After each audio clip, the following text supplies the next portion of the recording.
उत्तर प्रदेशातील प्रयागराजमध्ये भीषण अपघाताची घटना समोर आली। कुंभमेळ्याला जाणाऱ्या भाविकांवर काळाने घाला घातला।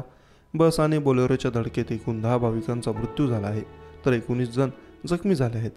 अपघाताची माहिती मिळताच पोलिसांनी घटनास्थळी धाव घेतली असून सर्व जखमींना जवळच्या रुग्णालयात उपचारासाठी दाखल करण्यात आलं।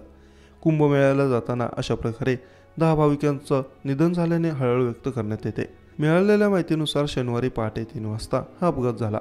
एका बोलेरो कारने काही भाविक प्रयागराजला दिशेने जात होते। दरम्यान प्रयागराज मिर्झापूर रस्त्यावर त्यांची बोलेरो कार समोरून भरधाव वेगात येणाऱ्या बसला धडकली। दोन्ही वाहनांचा वेग जास्त असल्याने या अपघातात बोलेरो कारचा चक्काचूर झाला। या अपघातात 10 भाविकांचं जागीच निधन झालं, तर 19 जण जखमी झाले। सर्व मृत भाविक बोलेरोतून प्रवास करत होते।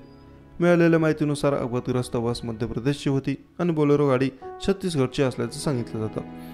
बोलेरोमध्ये प्रवास करणारे सर्व लोक छत्तीसगडचे रहिवासी होते।